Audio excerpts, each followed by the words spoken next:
Good evening. My name is Nicholas Caritas, and I am the chairperson of the Hellenic American Cultural Foundation. I am delighted to welcome everyone here tonight to a very special event. Most of us grew up hearing about Sparta, but not truly understanding what it meant to be a Spartan and how the image of a Spartan had developed. Actually, the word Spartan has evolved as an adjective to describe their fundamental traits.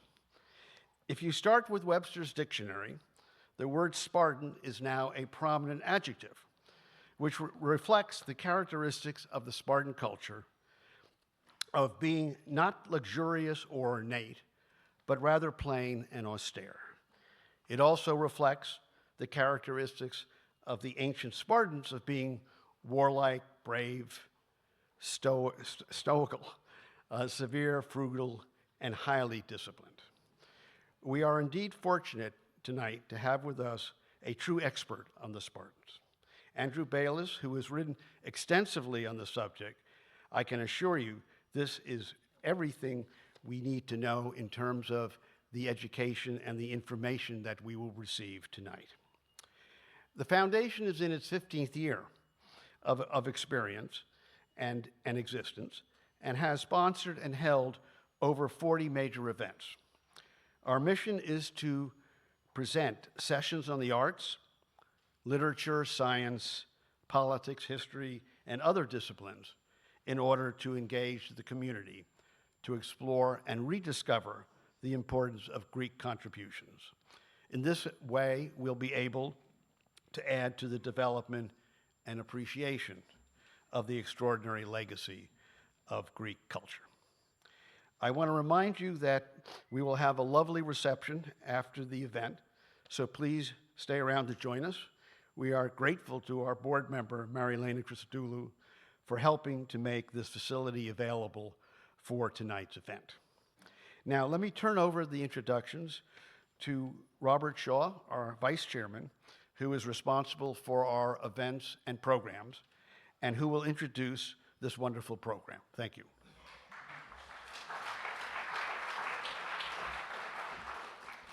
Thank you, Nick. Actually, I won't introduce the program because the program will be introduced by our good friend Philip Mitzis. Excuse me. Philip, among his many distinctions, for us is very distinguished because he's a very good friend of our foundation. He is, and I'm sure he's known to many of you, but Philip is the Alexandros Onassis Professor of Hellenic Culture and Civilization at NYU, as well as the academic director of the American Institute for Ancient Greek Philosophy, and a fellow of the New York Institute for the Humanities. Among his works, he is the author of Epicurus and Epicureanism, published by Oxford University Press in 2022. I hope that one day Philip will come and talk to us about Epicurus. He's also a great expert on Verdi and on opera. So we're very, very lucky. I saw that, yes. Yeah. But anyway, welcome to Andrew, of course, but also welcome to Philip, and love to hear from you, Philip. Yeah.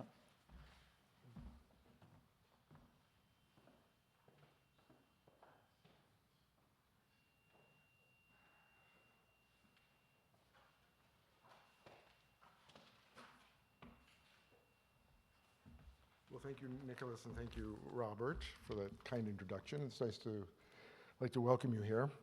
You may be expecting, given the subject, a nice, laconic introduction with, beautiful lapidary sayings.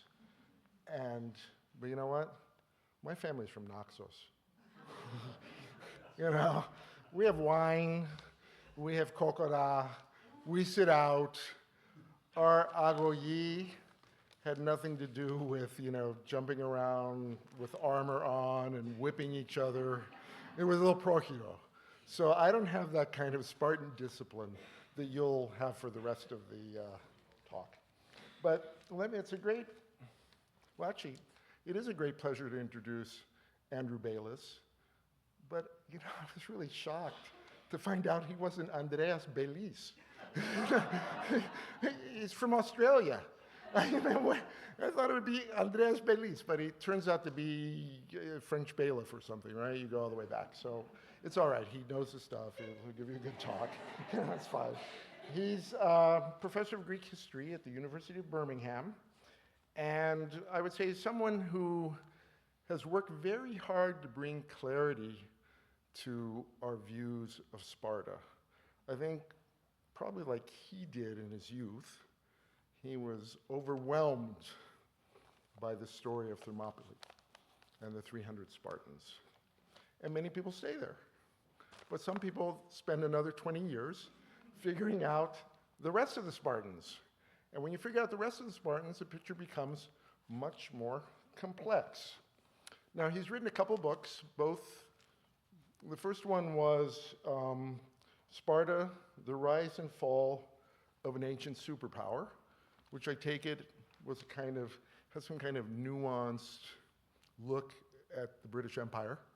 I think you were probably going for that feature of this fall of a superpower.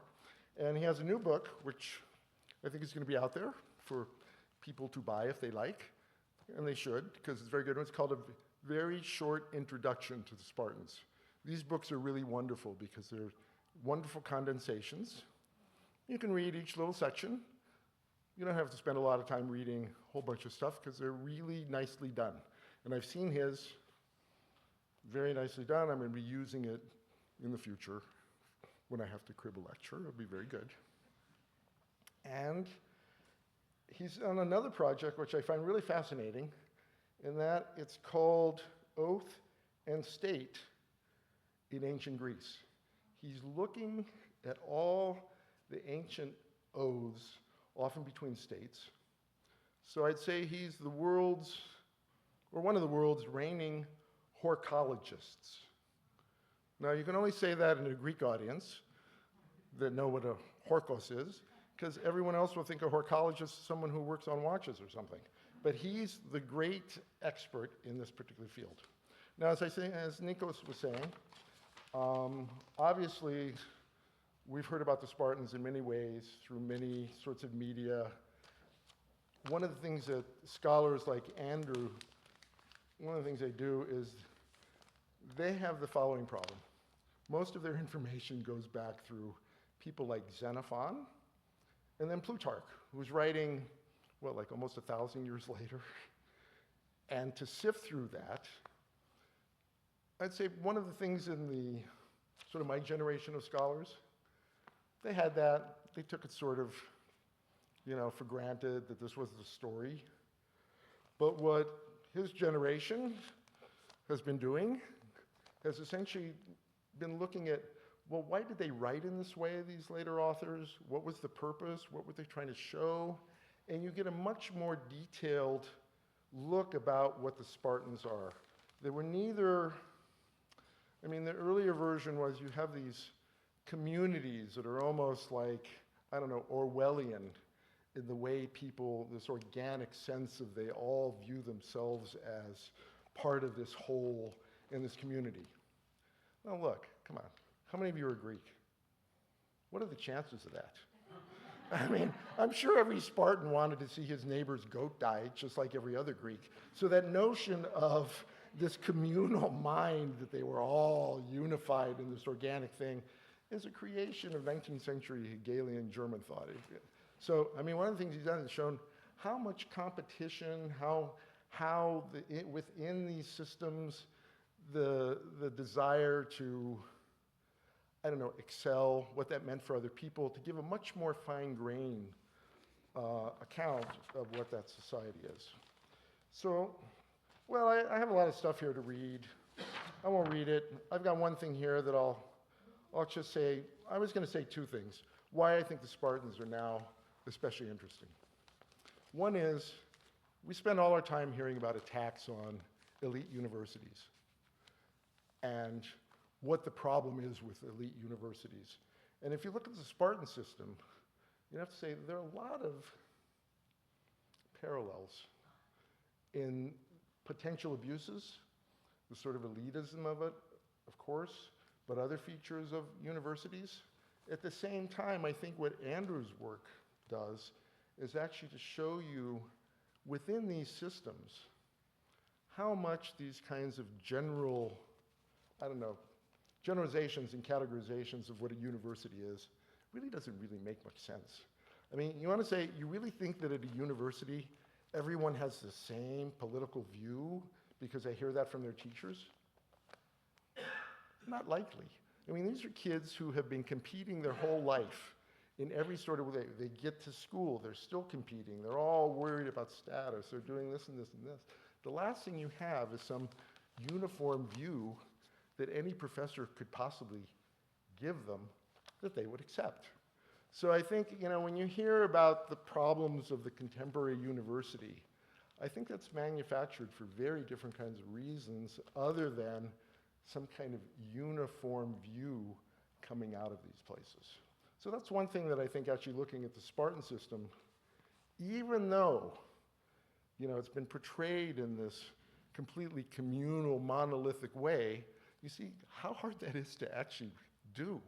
I mean, my problem is you couldn't do that if you really wanted to in these universities. And I think the Spartans had trouble doing that. But I'll stop there and just say it's really a pleasure to have you. You're going to be, the talk is Growing Up Spartan, Myth, Reality, and we'll say either Agōgē or Agōgē.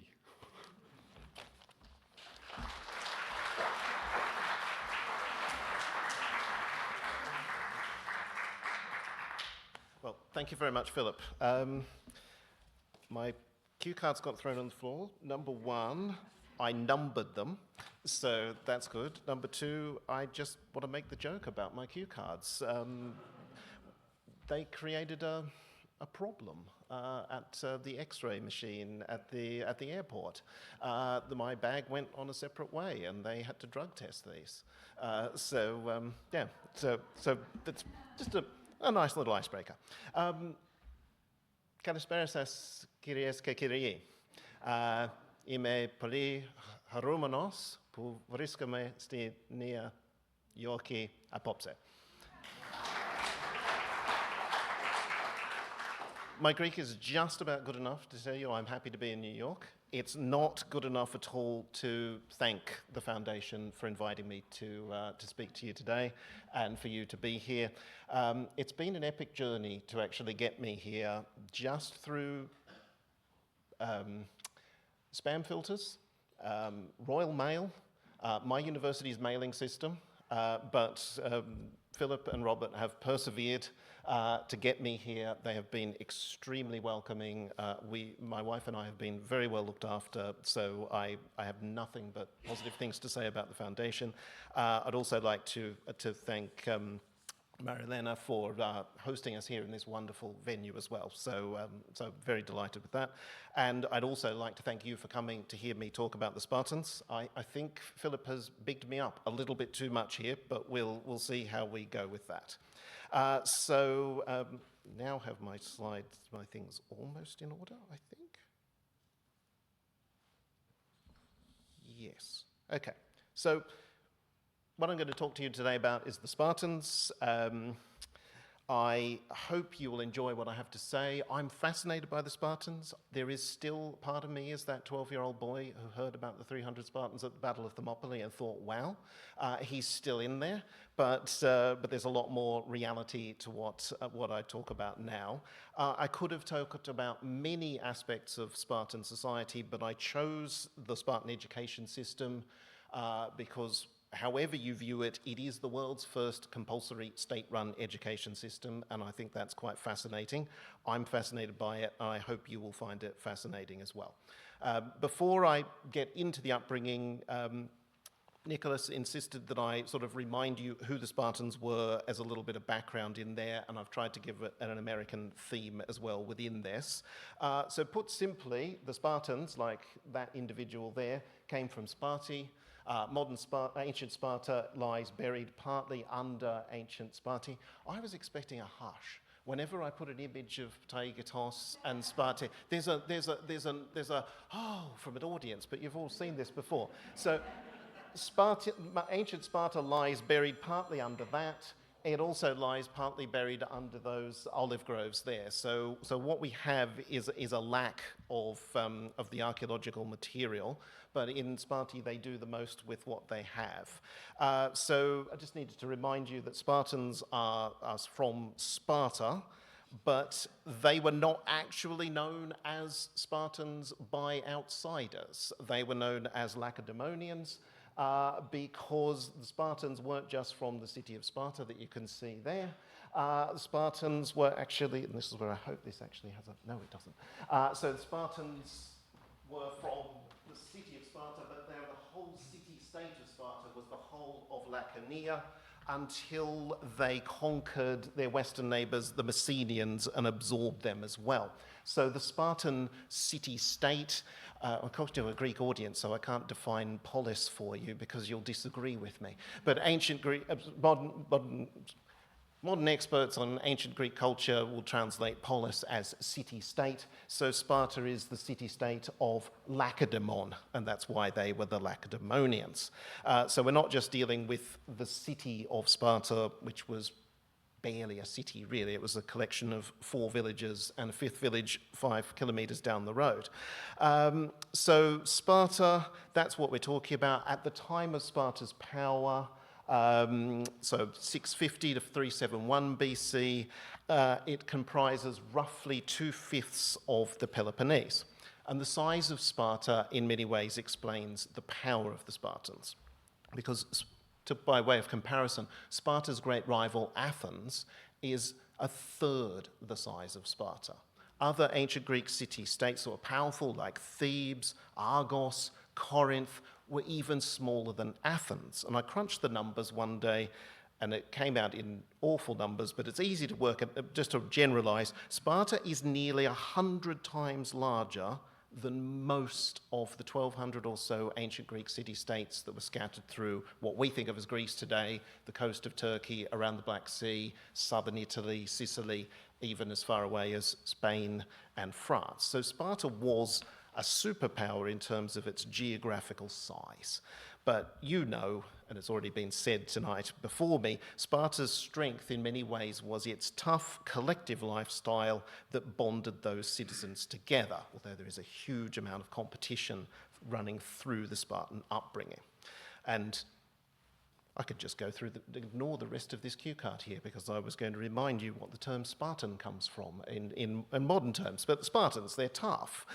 So that's where our word Sparta comes from, and austerity as well. But one of the other things that made Sparta successful was its political stability, which contemporaries like Plato attributed to being its odd mix of different types of government. They had 2 kings. So not one autocrat, 2 kings, so they're kind of counterbalancing each other. There was a ruling council of elders, which minimized the power of the kings. There was also a citizen assembly, which kind of minimized the power of the council of elders. And there were 5 officials known as ephors, which you know translates as overseers, who were seen as a democratic element as well. And the Spartans claimed that this constitutional arrangement, their tough lifestyle, was the brainchild of their lawgiver Lycurgus, who, according to increasingly odd later traditions, travelled to Crete. That kind of makes sense. Egypt, maybe, Spain. Later sources even say India as for a source of his inspiration. And when he came back, he decided that his brilliant idea needed to be endorsed by the god Apollo. So he travelled to Delphi and consulted the oracle there and got divine approval. And this image here is a mural by Eugène Delacroix, which sits in the central dome of the Library of French Parliament. And that shows you how important Lycurgus is even today. Since 1950, this portrait of Lycurgus has sat above the gallery doors of the House Chamber in the Capitol building in Washington. Lycurgus there sits along 22 other figures who are described by the artist as noted for their work in establishing the principles that underlie American law. And alongside Lycurgus, you find Moses, Pope Innocent III, and Thomas Jefferson. Also Napoleon. The US founding father Samuel Adams would no doubt approve of Lycurgus's position in the Capitol building. He hoped that the fledgling United States could become what he called a Christian Sparta. His cousin, the second US President John Adams, would not approve. He deemed aspects of Sparta's way of life, particularly all the things that Lycurgus came up with, as stark mad. When we look at how the Spartans raised their children, I think you'll see why both cousins reached such different conclusions about Sparta. So to become a Spartan citizen, you had to be male, you had to be the son of a Spartan father, and increasingly agreed a Spartan mother as well, and complete the state-run education system, which I will not call the Agōgē, because that's a Roman period title for the upbringing. Xenophon actually uses the title paideia, which is the normal ancient Greek term for education. So I'm going to stick with upbringing, which is a way of fudging it. So our sources make it clear that the paideia was designed to make Spartans tough. And to illustrate this, Plutarch told the story of a Spartan boy who stole a fox cub, held it tight inside his cloak, and then allowed it to claw him to death, and he went down without making a sound.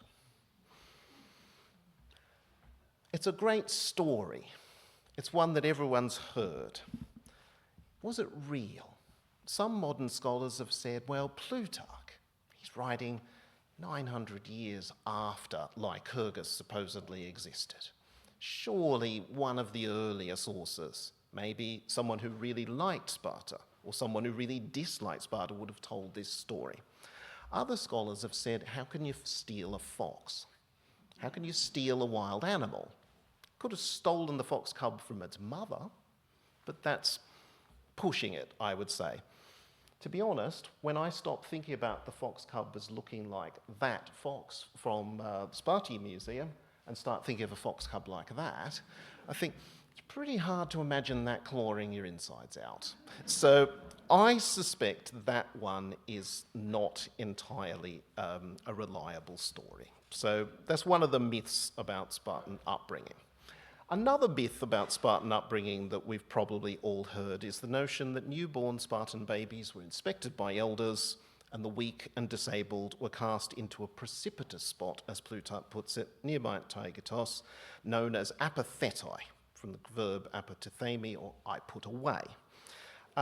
Again, Plutarch is our only source for this, so we're getting into that territory of surely someone like Aristotle, who hated almost every aspect of Spartan society, would have criticised that if he'd known about it. So this is increasingly seen to be a later projection, sort of a later practice projected onto earlier Sparta. Nonetheless, a cleft, oh sorry, I forgot about my painting here, Saint-Ours' selection of Spartan children. There's a huge story about that I can tell you about another time. So this gorge near Perori, which is about 10 kilometres northwest of Sparta, has been often suggested as a location for the apathetai. It's a glorious spot, but there is no evidence to play with.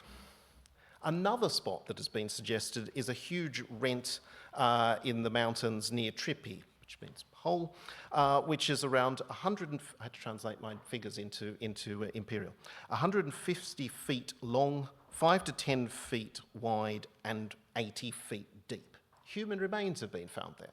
Carbon dating suggests they date to around 7 to 400 BC, so it would be the right spot. But recent anthropological studies conducted by Theodoros Pitzios make it more likely that Trippi is the site of Kaiadas, where the Spartans disposed of criminals.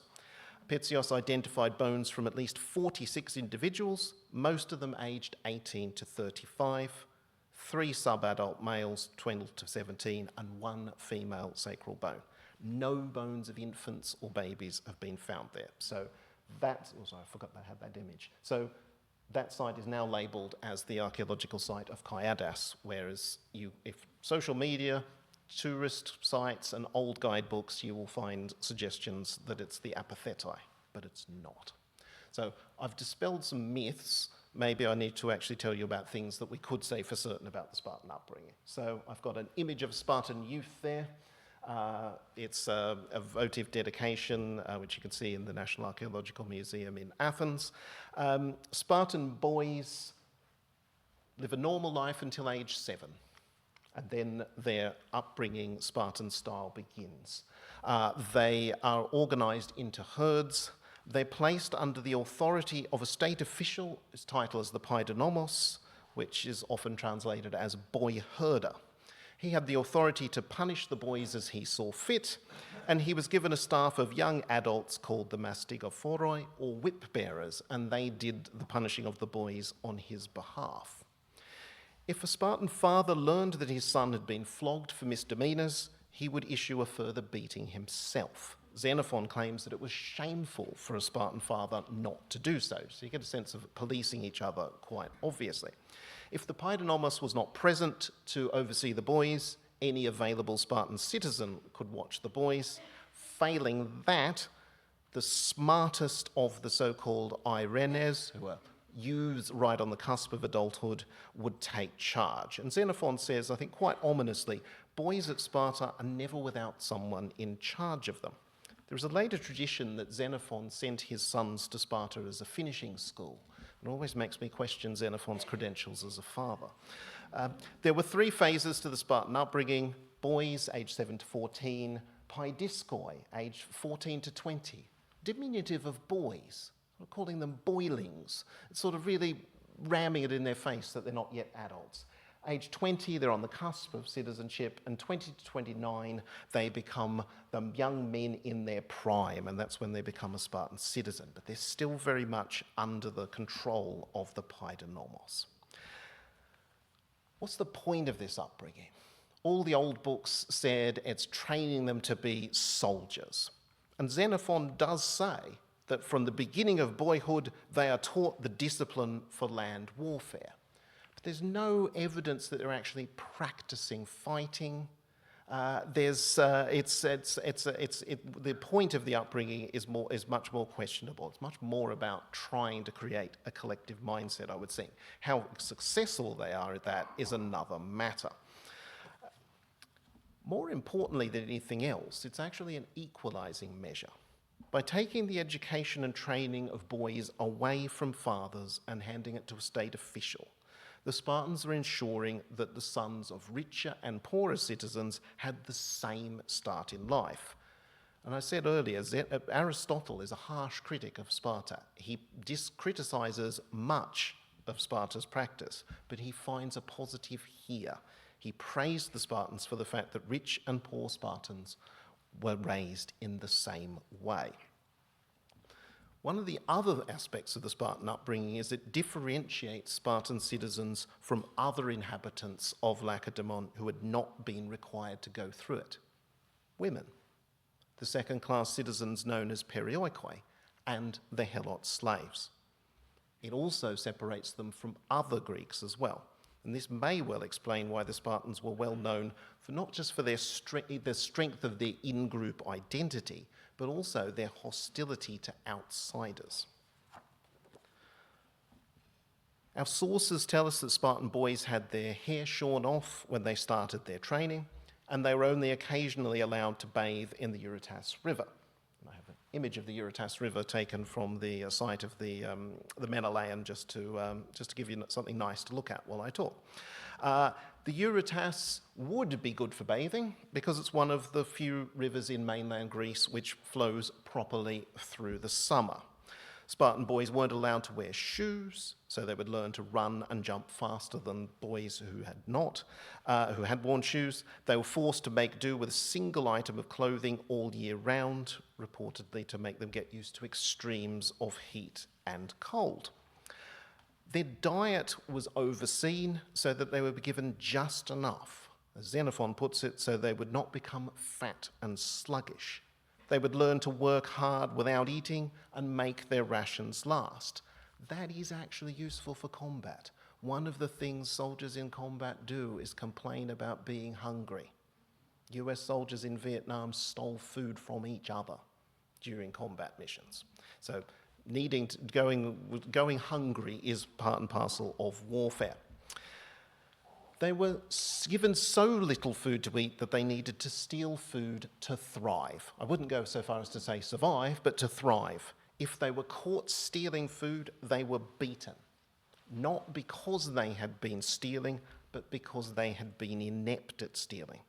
As Xenophon puts it, the boy was punished for not carrying out properly what he has been taught to do. Modern scholars often get questionable about this story of Spartan boys stealing. Is it something they did all the time? But Xenophon actually describes a conversation he had with a real Spartan about this practice. The Spartan's name was Chrysophus. They were doing combat mission in Western Asia, and they had to steal the higher ground from the enemy. And Xenophon turned to Chrysophus and said, well, you're a Spartan, so you've been trained to steal, so you should lead us on this mission. And Chrysophus didn't say, nonsense, that's a myth, we're not taught to steal food. He agreed and then said, but actually, Xenophon, you're an Athenian, you're a democrat.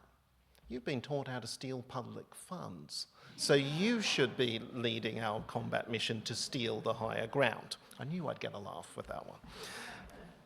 Although this practice sounds odd, Xenophon also provides us with an explanation. He says that the light rations taught the boys to be able to keep going on an empty stomach, but it also made them more stealthy and resourceful. It prepared them for future ambushes. And he said they used to work in tandem. Older boys doing the stealing, younger boys acting as lookouts, that kind of thing. So it has a certain functionality to it. Plutarch adds that the boys would serve the iron, the young adult who oversaw them, his meal. On occasions, the iron would ask the boys questions, and if they got them wrong, he would bite them on the thumb. There are lots of interesting explanations for this put forward by modern scholars. Sometimes the boys were forced to attend, well, not forced, they were encouraged to attend the mess groups where the adults dined every night. It wasn't to eat with them, it was to be questioned by them and to witness proper adult entertainment. I knew someone would breathe in when I said adult entertainment. This is not what we're meaning here. This meant making fun without being indecent and learning how to be the butt of a joke without taking offence. Plutarch says the ability to take a joke would seem to be very Spartan. Plutarch tells us that Spartan boys slept communally in their herds on reed mattresses, rough mattresses, which they made by pulling reeds out of the Eurotas with their bare hands. I have some reeds from the Eurotas there. I'd love if I could get this to do the live photo. I have this from my iPhone. You can have that live photo function. You can see it, you turn it into a mini video. You can hear the frogs croaking. You can see the reeds blowing in the wind, but it doesn't quite work in that way. None of our earlier sources talk about the boys sleeping in these barracks in their rough mattresses. So maybe this is later practice, or maybe this is something that's more exaggerated than we would want it to be. What is not exaggerated is the fact that a considerable part of a Spartan boy's education involved bodily exercises and sport. So, thinking ancient Greek sport, we're meaning boxing, wrestling, and the pankration, which is a mix of boxing and wrestling, which has no rules apart from no eye gouging. The Spartans were good at all three of these sports. The most notable Spartan wrestlers were Hetomocles and his father Hipposthenes. Between them, they won 11 Olympic titles in the 8th and 7th centuries. I've been trying to do the maths with this one here. So you have Hipposthenes wins 5 Olympic Games in a row, and then his son takes over, and he wins 5 Olympic Games.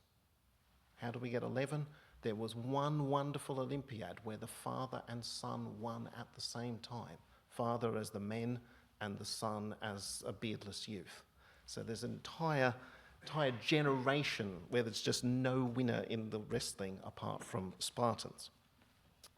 Later tradition had it that the Spartans shunned boxing, wrestling, and the Pancratian because it was acceptable, well, you could give up, and they did not want to encourage boys to understand that it was okay to surrender. But they did still fight. Plutarch describes group fights with bare knuckles, and some modern scholars link this to a Roman-era bare-knuckle ritual battle, where 2 teams of boys would enter a sacred grove of plane trees, which was surrounded by a moat, and they would try to drive their opponents into the water by kicking, punching, and gouging. Spartans were also excellent runners. I have an image which you can see in the Met of Olympic runners. The most notable runner was Kionis. In my book, I called him the veritable Usain Bolt of his day, but I'm going to say the Carl Lewis of his day. He won 7 Olympic sprinting titles, 4 in the blue ribbon event of the ancient Greek Olympics, which was the stayed sprint, which is just shy of 200 metres, and 3 in the 2-stayed sprint, which is therefore just shy of 400 metres. The Spartans were very Spartan about this. It's Pausanias, the Roman period travel writer, describes the monument, and he said the Spartans added on afterwards. He didn't win in the stayed sprint wearing armour because the event hadn't been invented yet. So the Spartans were quite special about their reputation. They also excelled at the pentathlon. The ancient Greek pentathlon was sprinting, javelin, discus, long jump, and wrestling. I have long jumpers' weight from the museum in Sparta. If you go to Olympia, you can see this jumper's weight, which was dedicated by Achmatidas, the Spartan, winner in the pentathlon without the wrestling he dedicated, is what it said. What that means is he'd won all the other events. They didn't need to hold the wrestling event because he had already won the pentathlon by default. Jumping weights, you see them in vase paintings all the time. Lots of people try and explain how they worked. I don't understand it. You need to be the right type of athlete.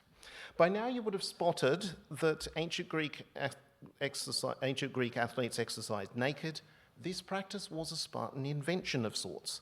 As the story goes, at the 15th Olympic Games in 720 BC, Acanthus the Spartan scandalized his fellow Greeks by throwing off his loincloth and racing to victory in the stayed sprint, and then following it up with a victory in the Dialycos, which is a 5,000-metre sprint or thereabouts, later in the same games. Prior to this, the ancient Greeks had been ashamed to be seen naked, so the Spartans invented this whole practice according to later tradition. There's a lot of the Spartans did this according to later tradition. The Spartans were remarkably successful at chariot racing. I have Panathenaic victor's amphora from the Spartan Museum on the left. I have a chariot racing amphora from the Met on the right. My personal favourite when it comes to Spartan chariot racing victors is Polycles, who won at the Olympic Games in 424 BC. He also won the 4-horse chariot race at the Pythian Games, the Isthmian Games, and the Nemean Games, and he earned himself 4 commemorative bronze statues as a result of that. He also, therefore, earned himself the nickname lost my notes here. Polycalcus, abounding in bronze, because of all those 4 bronze statues. It's a wonderful story. Another notable Spartan horse breeder was the Spartan prince. Oh, I need to move that.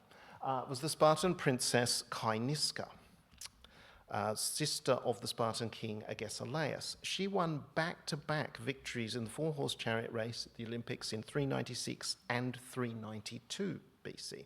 If you go to the museum in Olympia, you can see the remains of the inscription that sat alongside her bronze statue. On it, Caenisca boasted, "My father and brothers were kings of Sparta. I, Caenisca, victorious with swift-footed horses, erected this statue. I declare that I am the only woman in all Greece to have won the crown."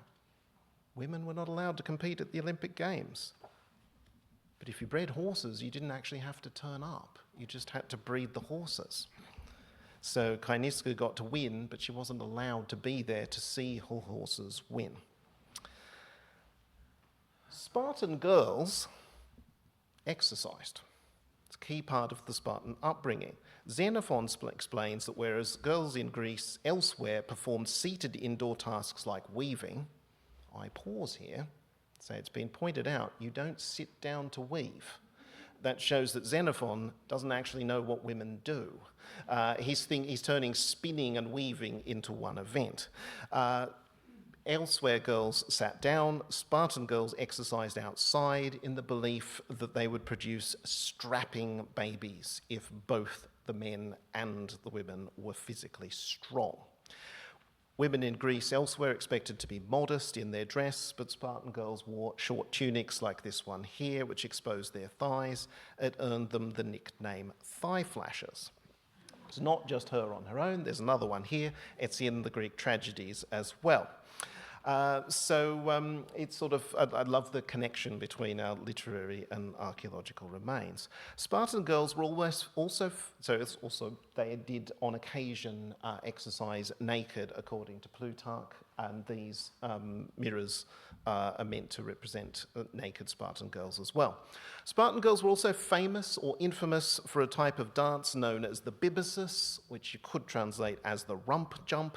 It involved jumping up to kick their own buttocks with one foot, then the other, and then at the same time. And if you think I'm going to demonstrate that, you've got another thing coming. So I'm going to rely on this photo of my lovely wife doing a representation of it there. Now she's embarrassed. There's even a competition for the rump jump, with one epigram recording a Spartan girl's proud boast, "I managed 1,000 jumps in the bibyssus, more than any other girl." So that would have been an impressive achievement. Spartan boys did dancing, but they also did other brutal things. They may have even practiced dueling with knives. They carried a curved blade, which was shaped like a sickle, called a xuele, which they used as a makeshift woodcutter and a bath scraper. But Xenophon recalls meeting a Spartan named Dracontius, who was exiled from Sparta as a boy after he accidentally killed another boy with his curved blade. They also played team ball sports, which was quite unusual at the time. They played a ball game called Sphyromarchia, which it translates as battle ball. It was kind of foursome back with a lot of punching and shoving. This became so synonymous with Sparta that the Roman period writer Lucian urged his protege, who was traveling Sparta, to remember not to laugh at them as they chase and punch each other over a ball in the theatre. Spartan boys and youths showcased their sporting skills at various competitions held throughout Laconia. One such festival was in honour of the goddess Artemis Orthia. This 4th century BC inscription, which had once sat atop a dedication of 5 of those curved blades, reads, "Victorious Arxippus dedicated these to Orthia, manifest for all to see in the competitions of boys." One such competition involved boys stealing cheeses that had been placed on the goddess's altar, which were guarded by defenders armed with whips. And Xenophon says it was a matter of honour for them to steal as many cheeses as they could, the point being that they would learn to understand that it was worthwhile putting up with a short period of pain if you're going to get proper honours. In the Roman period, this ritual appears to have transformed itself into a day-long extravaganza called the flagellation. It didn't even involve cheese stealing, it just involved boys having to take a beating. Plutarch and Cicero both explain that they witnessed boys dying under the lash, and Cicero claimed they even endured their beatings in silence. But again, this is a later practice, and the descriptions of it bear nothing in terms of resemblance to what Xenophon talks about. The remains, the other thing we have is some dedications from Orpheus Shrine as well. I love these lead figurines. When you go into museums, they're all displaying the ones of the winged goddesses, like at the top, the warriors. My photo illustrates this perfectly. 90% of them were little crowns like this one here. No one puts them on display because they're not interesting. They're not properly Spartan. But 90% of 100,000 lead figurines like this don't look like the ones that we put on display because they don't match our understanding of the Spartans. Orpheus Shrine I like to use as another thing to illustrate Sparta.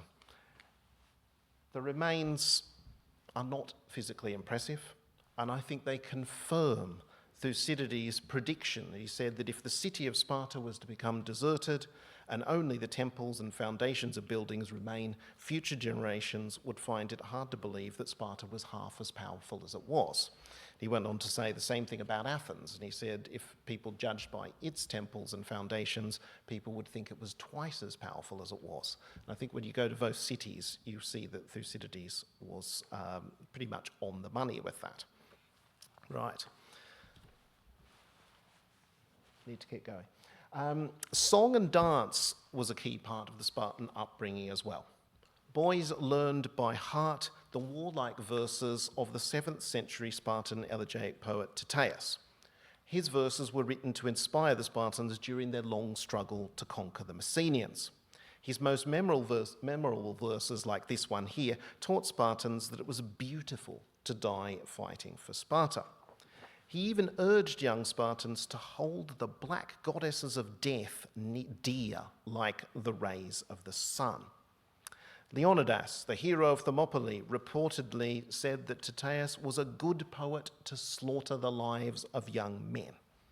What he was essentially meaning that was Tyrtaeus's verses encouraged young Spartans to go and get themselves killed. Fragment 23a, you can see on the right, mentions a trench. And Pausanias, a later writer, talks about a battle between the Spartans and the Messenians at the Great Trench. So it may reflect some reality in that. Outsiders, they noticed this war poetry, but they also noticed a lack of writing from the Spartans. And they tended to treat the Spartans as if they were unschooled academically. The Athenian speechwriter Isocrates claimed that Spartans do not even learn their letters. The sophist Hippias of Elis told Socrates that many of the Spartans do not even know how to count. Plutarch is more balanced, though. He reports that Spartan boys learned to read and write no more than was strictly necessary. And I think strictly necessary is the key. It may be more than anything else that the Spartans had a different view of what necessary was, because they were also taught to speak as briefly as possible as well, which we know is why we get the English word laconic. The Spartans' linguistic austerity was not seen as a sign of intellectual poverty. Plutarch describes it as profound and graceful. Socrates observed that when you speak to an ordinary Spartan, you initially think he is simple, but then he throws up valuable words, short and terse like a javelin, so that you will seem no better than a child. The 6th century BC Spartan Chilon was recognized as one of the 7 sages of ancient Greece, and he was famous for his terse one-liners such as honor old age, obey the laws, and he reportedly offered a dedication at Delphi in the form of his best one-liner, which you know well, know thyself. Chilon was worshipped as a demigod in later Sparta, and this marble chair may come from his hero sanctuary. You can have fun working out why that says Chilon later on. The 5th century BC historian Herodotus records what are, in my opinion, the best Spartan one-liners, encouraged by that upbringing. When refugees from Samos gave a long and passionate speech begging for Spartan assistance against the Samian tyrant Polycrates, the Spartan ephors told him them bluntly that they had spoken for so long that they forgot the beginning of the speech. They therefore did not understand the end. When the Samians tried again, holding up a sack and saying the sack needs filling with grain, the ephors responded that they were over-wordy by saying the words, the sack. They like to be rude. Less mean-spirited is my favourite one-liner, which is in Herodotus, which he gives to Dionysius, one of the 300 Spartans at Thermopylae. Makes it into all popular culture. When warned that there were so many archers in the Persian army that their arrows would cover the sky and make the sky go dark, Dionysius responded simply, "Good, we'll fight in the shade." Sadly, we should probably discount Plutarch's later claim that when Xerxes demanded the Spartans hand over their arms and surrender, Leonidas replied with just the two words, molon labe, or come and get them. I think Herodotus has a way too sense of drama to have overlooked that one if he knew that. Similarly, we should probably reject Diodorus' claim that Leonidas told the Spartans to eat a big breakfast because they would dine in Hades. Again, Herodotus could not have left that one out. Spartan women were also trained to deliver one-liners. Plutarch preserves 39, the majority of which involve Spartan women telling men what to do, criticising them for failing to measure up. I always think, should I give this one or not? There is a mother who, when her sons came home surviving a defeat, she screamed at them, and did they send you home to announce the defeat? Called them miserable slaves, and then hitched up her dress and said, do you need to crawl back in here where you came from? Spartan women were formidable. When an Athenian woman asked Agōgē, the wife of Leonidas, why Spartan women were the only ones to rule men, Agōgē replied bluntly, because we are the only ones who give birth to men. When it comes to Spartan upbringing, I can't not talk about a controversial part of a Spartan youth's education, what Xenophon calls mentoring. We're not talking about mentoring in a modern sense. What we're talking about is the ancient Greek practice of pederasty, a homoerotic relationship between a pubescent boy and an adult male. To get technical, not too technical, in Athens, the elder partner was known as the erastes, the one who loves. The boy was known as the eromenos, the one who is loved. Modern scholars interpret these terms as implying that the erastes physically loved the boy, engaging in either anal intercourse or what you could call thigh sex. Exactly what practices they did in Sparta are challenging to unpick, because Xenophon is at pains to point out that pederasty in Sparta was not sexual. He says it would be like incest. He says men were permitted to love boys provided that the man was of good character and his interests were innocent, and he admired the boy's personality. Plutarch takes a similar line, saying that affectionate regard for boys' good character was permissible, but embracing was disgraceful. But Plato explicitly rejected Spartan practice as his model for his ideal society when it came to sex. He said they do not do sex the right way. And the Athenians had a term, Laconian buttocks, as a euphemism for anal intercourse. This fragmentary Athenian vase painting has been proposed as a solution to this problem. It depicts a very Spartan scene. Both of them are Athenian. They both depict the west wind, Zephyrus, showing his love for the Spartan hero Hyacinthus. In the one on the left, he's fully clothed as they engage in thigh sex. So it has been suggested that what we have here is something that matches something that Cicero says in his Republic. He said, in amatory relations with young men, the Spartans permit intercourse with cloaks between.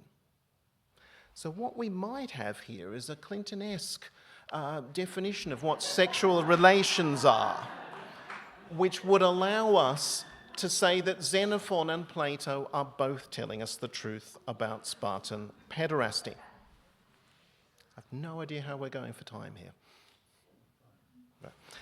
When Spartan boys grew into teenagers, paidiskoi, their training and monitoring grew more intense.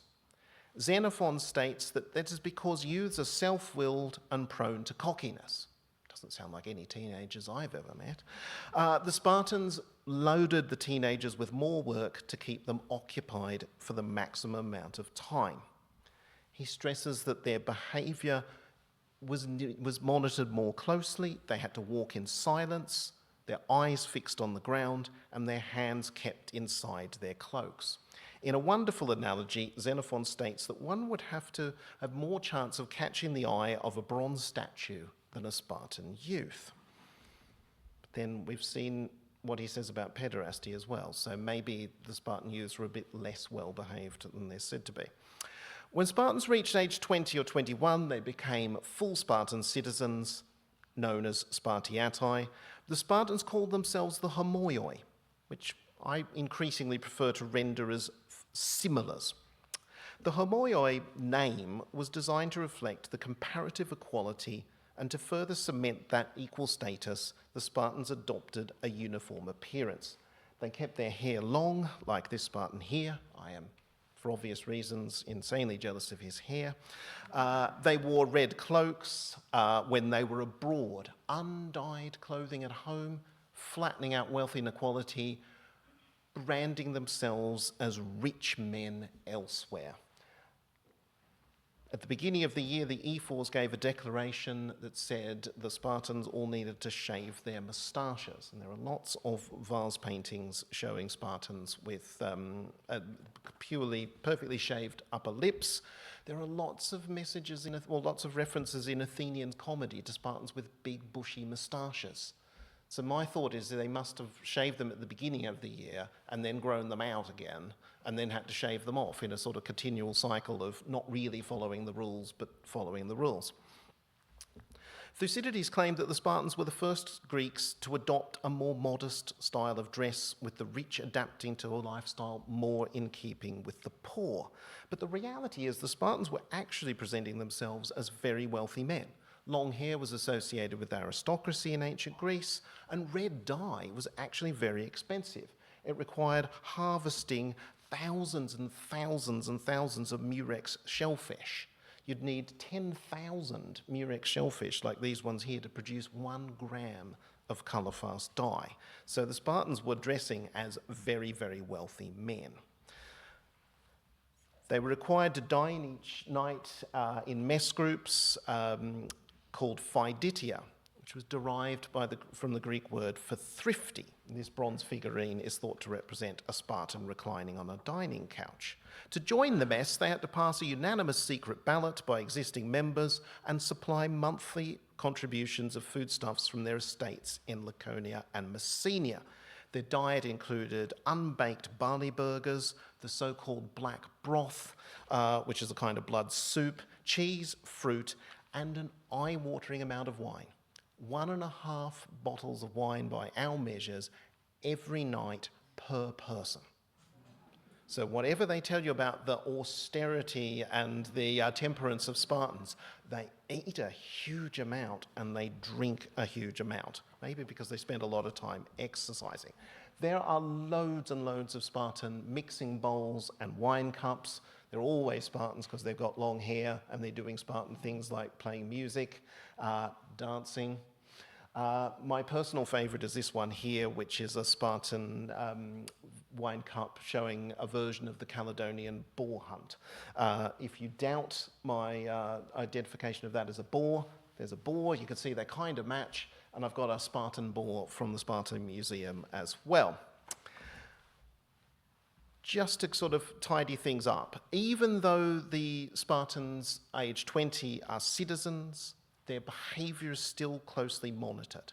Xenophon says that the Spartans showed the greatest concern for them because he believed that there would be a benefit for the state if they displayed the right character.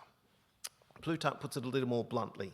He says, Spartans' training continued into adulthood. No one is permitted to live as he pleased. The young adults lived in barracks rather than private homes. The ephors inspected them naked every 10 days to make sure they hadn't grown fat. One Spartan named Alcides had grown extremely corpulent. He was made to stand naked in the middle of the citizen assembly to shame him into changing his ways.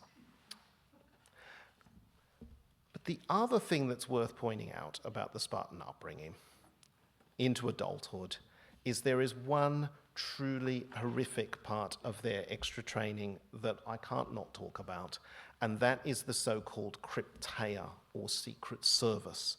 This saw the smartest of the young adults sent into the countryside with daggers and basic rations and orders to hunt down and kill the most dangerous of their helot slaves. Aristotle said they would go through the fields during the daytime and take out the largest, most muscular helot, or they would just kill any helots they found on the roads at night. Unsurprisingly, there are no ancient images of this. The best I can give you is the graphic novel by Kieran Gillen called 3, which is sort of like an anti-300. It's very historically accurate, and it puts the crypteia in, I think, in true perspective. But my time is very much running out. So what I want to do is conclude with a more positive note about the Spartans. And it's a story that relates to the Panathenaic Stadium in Athens, which was built properly as a stadium in the 4th century by an Athenian named Lycurgus. There may be a connection to the real Lycurgus there. It was then built in more glory by Herodes Atticus, who actually went through the Spartan upbringing as a foreigner in the 2nd century AD, and was then turned into this structure for the 1896 Olympics. One of the key aspects or results of the Spartan upbringing was the respect that young Spartans showed for their elders. Having been beaten by them a lot, it sort of gave a certain there was an impact there. Herodotus says that the Spartans were unique amongst the ancient Greeks for the fact that younger men would stand aside or rise from their seats when their elders approached. To illustrate this rare trait, Plutarch told the story about Spartan delegates who visited Athens for the Panathenaic Games, and they would have been sitting in the front seats where dignitaries sat at ancient games, which is the equivalent of the corporate boxes at modern stadia. The Spartans, according to Plutarch, watched on horrified as the Athenians tormented an old man who was trying to watch the proceedings, and they kept on pretending that there was a seat that he could sit in, and then when he got there, they, oh no, there's no seat here.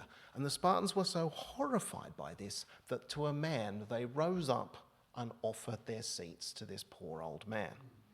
When the Athenians saw this, they applauded the gesture by the Spartans. And the Spartans responded with the perfect put-down, which was, by the twin gods, the Athenians know what is right, but they do not do it themselves. And I think the Spartans would have liked me to finish with that one-liner. So thank you very much for listening.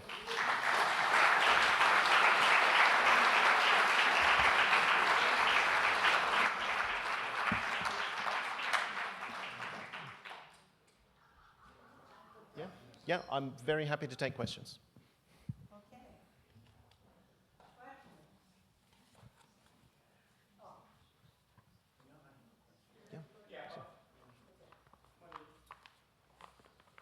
Okay. Thank you very much, Andrew. It was a fantastic, interesting talk. I really enjoyed it. Can you say a little about Plato's views of the organization of Sparta? Yes. The best thing to start with is his observations about the Spartan upbringing. He didn't like it. He said that he compared them to, he said, what you do is treat them in herds like cattle, and what you need to do is treat them like a prize stallion and give him his own groom and raise him carefully. So he really disliked the collective aspect of it. He seems to have changed his mind about Sparta as well. So in the laws, he is much more positive towards Sparta as a potential sort of the aspects of Spartan society for his ideal state. In the Republic, he is much more critical. So it's in the Republic where he says they don't do sex the right way and things like that. So he seems to have changed his opinion. So, sorry, I'm just pointing to people, but no, there's a microphone, so sorry, I have to follow the order. Well, thank you very much for your brilliant speech, which I enjoyed tremendously. I wonder to what extent the resilience of the system that the Spartans established was due to a sense of danger and, coming from the people that they were repressing to some extent. To what extent, in other words, it was a system intended to repress the local population, which they considered as their slaves or potential enemies. Yeah, in the past, Sparta has been compared to Fafnir from Norse myth, who turned himself into a dragon to protect the gold that he'd stolen and then couldn't enjoy it. I would think my reading of that it's obviously not unimportant, but I think what the Spartans are more worried about is the type of social problem that hit all of Greece around the time that they developed this lifestyle. So the type of activities that were leading to overthrowing of kings, overthrowing of tyrants, squabbling amongst aristocrats. I think what they're trying to do is avoid that.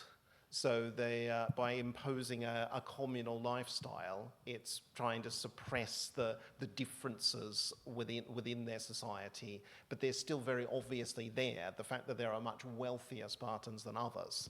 They spend their time hunting, but Xenophon says poor Spartans were allowed to borrow hunting hounds from richer Spartans. They just had to invite the owner on a hunt. So it's about suppressing the wealth inequality and pretending that they're equals. That's why I'd like to translate homoioi not as equals but as similars, because it's two equals would imply they actually were equal, but they're not. But there's a lot of complication there.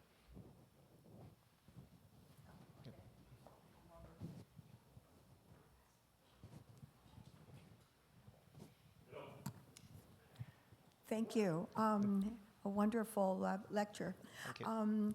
I would like to know, as a modern society, what would you suggest us to take away from the Spartans and use it? And then I think it's easy to see what would be rejected today.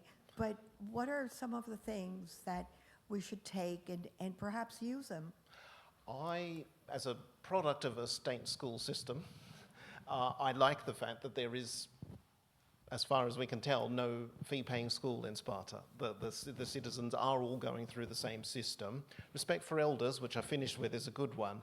Everything else is getting a bit of a problem, because one of the things, we talk about the women's voice in Sparta, the power of Spartan women. There's no evidence that the girls' upbringing was structured in the formality of the Spartan system, of the male system. So they're exercising so that they can become fit mothers. That's what it's all about. So I think the fact that women have a certain authority in Sparta, that's a positive, but we can't really paint it as a feminist utopia. So sort of women having a voice, good. Flattened out education system, good. Respect for elders, good. Everything else, I would throw out. They would hate me. I talk too long. I like long words, so they wouldn't have liked me at all. Can't even grow hair. What other city-states come closest to comparing to the Spartan upbringing in terms of austerity and the rigor? And how do they compare? Well, the majority of city-states don't have anything like this. The exception to that rule is Crete, which is why there is this plausibility to the story that the Spartans might have got some of their ideas from Crete. So later sources describe a quite communal education system in Crete, where there is an official who title and authority sounds a lot like the paidonomos, except there's multiple versions of that. So it's sort of like different schools within the same state. So Crete's really, the Cretan polis is the only similarity. Athens, after the horses bolted, there is a compulsory military training for teenagers. The ephebia kicks in, but that's after Athens is basically lost to Philip of Macedon. They decide, oh, this military training thing, that might be a good idea. So that's the closest I can think of. Excuse me, yeah. The Spartan political system, what are the virtues and what are the vices of it, and how does it compare with the Athenian one? Well, I think I'd let Xenophon do the talking. So the thing that Xenophon says is that in Athens, it was entirely down to what a father wanted. So if a father did not want his son to have an education, he would have no education whatsoever. So I think the difference there is that Sparta is that an education is required. The style of it and the duration of it is too long. No, I'm talking about the political system. Oh, political system. Oh, political system. Sorry, a political system. I'm team democracy. So I think direct participatory democracy in Athens is more appealing than what democracy is like in Sparta. Democracy in Sparta was actually seen as a role model in the Enlightenment period because only the right type of people got to have a vote. So Spartan citizens are all wealthy landowners, whereas in Athens, birth is your only requirement for citizenship. So the poorest of citizens, in theory, is equal to the richest of citizens, whereas in Sparta, it's a high bar for citizenship. But in the political system of Sparta, the mixed political system provides stability, which in many ways say you operate your own. I mean, it's one way to say it's not direct democracy, it's more like a republic. It's not that. Yes. Many aspects of that we have had in the Western specific. Yeah. Yes, it is much more like a republic, absolutely. The former mayor of Sparta, I've heard him talk about Sparta on so many occasions, and he always says, copy-paste to the American Constitution. He's exaggerating a long way, but it is a much more republican system than democracy. Sorry? Plato liked aspects of it, yes. His ideal government has a certain Spartan flavor to it. And Aristotle very much criticized his former teacher, Plato, for his admiration of Spartan government. Thank you for coming to New York City tonight and for such an enjoyable lecture. What is the origin of this shared virtue of mental toughness? Was it the geography or was it something else? Geography helps. So Sparta is, it's not easy to get into by ancient roads if you know that the people on the other side are going to beat you when you get there. So Sparta is not invaded frequently, so it is quite protected in that way. The Taygetus mountain range keeps the Helots away, so they don't actually have to worry about so much of a threat from them on a day-to-day basis. So geography definitely has an impact on how they view things. All of our sources agree that it was not normal to leave Sparta without permission. So they all talk about the ages that they use are different, but men of military service basically were not meant to go away from Sparta unless they had permission to do so. So they are keeping them in, and so that will help that sort of cohesion as well, I would think. So we have time for 2 more questions, one on each side. So how did one accumulate wealth in Spartan society? It's land. So they stole the land from the Messenians. It produces the foodstuffs they require for Spartan citizenship. Extras can be spent as required. They breed horses.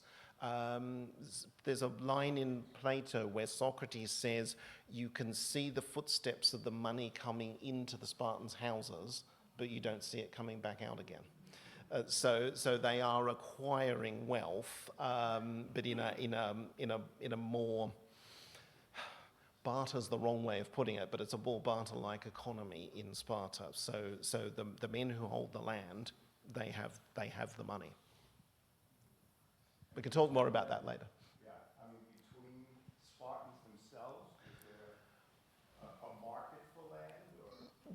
There is, there's one of the wonderful aspects of Spartan history is the fact that women inherit land equally alongside men. So by the time of Sparta's collapse, 2/5 of all of Spartan territory is owned by women. And when men require quite a lot of money to essentially be Spartan citizens, it's quite obvious that one of the things you would do if you were poor is you might need to go to your mum, your auntie, your cousin and say, I need some money. And that might explain some of the sort of the background of the Spartan women's sayings, as they're quite happy to tell men what to do because they already have them under their thumb in that way.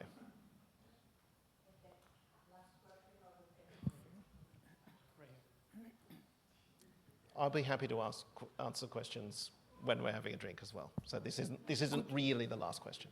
Would you say that the Spartan system was primarily intended to avoid or to combat any possibility of change, to keep the system standard, constant, immovable, in fact? And to what extent was it really, I mean, it was justified by the presence of an internal threat or external danger? Yeah, I think it's external threat, internal danger, and yes. So you read about Athens, and there's lots of the young men don't like the way the older men think about things and vice versa. In Sparta, citizens are dining in their common mess every night, across the ages. So you're a 20-year-old, you've just become a Spartan citizen, you join a common mess, you'll be dining with guys who've gone through the same upbringing, been there, done that, and there'll be someone who's 75 who hasn't done military service for 15 years who will tell you exactly how it is. And so there's a sense that some of that sort of socializing is going to be very different from elsewhere in Greece, where age groups will mingle with each other rather than having that cross-section that way. So I think that will have had a huge impact.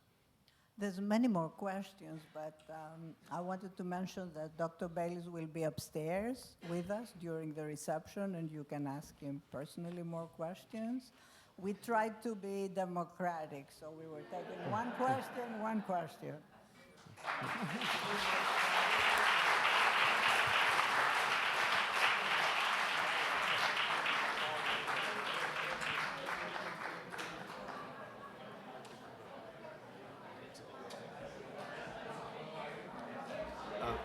Andrew, thank you very much.